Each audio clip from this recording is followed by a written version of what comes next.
നടൻ ടിനി ടോമിനെതിരെ പോലീസിൽ പരാതി നൽകിയ നടി അൻസിബ ഹസൻ തനിക്കെതിരെ അപവാദ പ്രചാരണം നടത്തിയെന്നും തന്നെ മത തീവ്രവാദിയാക്കാൻ ശ്രമിച്ചെന്നും അൻസിബ പരാതിയിൽ ചൂണ്ടിക്കാണിക്കുന്നു. ലിഡിയ ജേക്കബ് കൊച്ചിയിൽ നിന്ന് വിവരങ്ങൾ നൽകും. Lydia, good morning.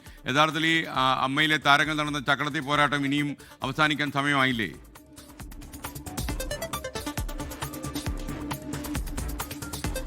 Good morning. അമ്മയിലെ ഈ തർക്കം അത് നിയമ നടപടിയിലേക്ക് കൂടി നീങ്ങുകയാണ്. അത് അവസാനിക്കുന്നില്ല എന്നുള്ളതാണ് ഏറ്റവും പ്രധാനപ്പെട്ട കാര്യം. ഇന്ന് അൻസിബ രണ്ടാമത്തെ പരാതി, അമ്മയിലെ അംഗത്തിനെതിരെ തന്നെയുള്ള രണ്ടാമത്തെ പരാതി കൊടുത്തിരിക്കുകയാണ്. അതായത് കഴിഞ്ഞ ദിവസം ലക്ഷ്മിപ്രിയക്കെതിരെയും ഒപ്പം തൃപ്പൂണിത്തുറ വനിതാ സെല്ലിലെ SI രേഷ്മയ്ക്കെതിരെയും ഇത്തരത്തിൽ പരാതി കൊടുത്തിരുന്നു. അത് ഈ ഒരു മെസ്സേജുമായി ബന്ധപ്പെട്ട കാര്യമാണ്.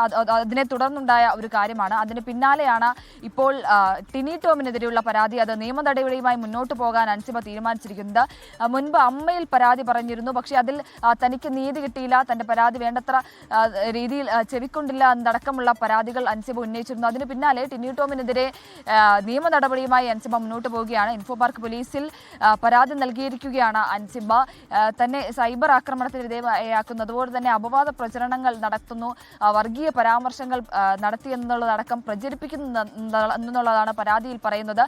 എന്തായാലും നിയമ നടപടിയുമായി അൻസിബ മുന്നോട്ട് പോവുകയാണ്. ഈ വിഷയത്തിൽ അമ്മ ഒരു നടപടി എടുക്കാത്തത്, അല്ലെങ്കിൽ അമ്മ ഒരു സമിതിയെ രൂപീകരിക്കാത്തതിലൊക്കെ അൻസിബയ്ക്ക് വലിയ പ്രതിഷേധമുണ്ട്. കഴിഞ്ഞ ദിവസം വിശദീകരണത്തിനായി അൻസിബയെ വിളിപ്പിച്ചപ്പോൾ അൻസിബ ഹാജരായില്ല. 1-ാം തീയതി, അതായത് ഇന്നലെയായിരുന്നു ഹാജരാകേണ്ടിയിരുന്നത്. പക്ഷേ ഇതിലൊരു നിഷ്പക്ഷ സമിതി ഇല്ലാതെ താൻ ഇതിൽ ഹാജരാകില്ല എന്ന് അൻസിബ അറിയിക്കുകയും മറ്റ് ആളുകളെ വിളിപ്പിച്ചപ്പോൾ അൻസിബ ഹാജരായിട്ടുമില്ല എന്നുള്ളതാണ് ഏറ്റവും പ്രധാനപ്പെട്ട കാര്യം.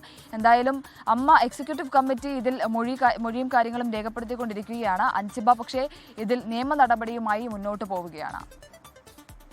Thank you Lydia Jacob.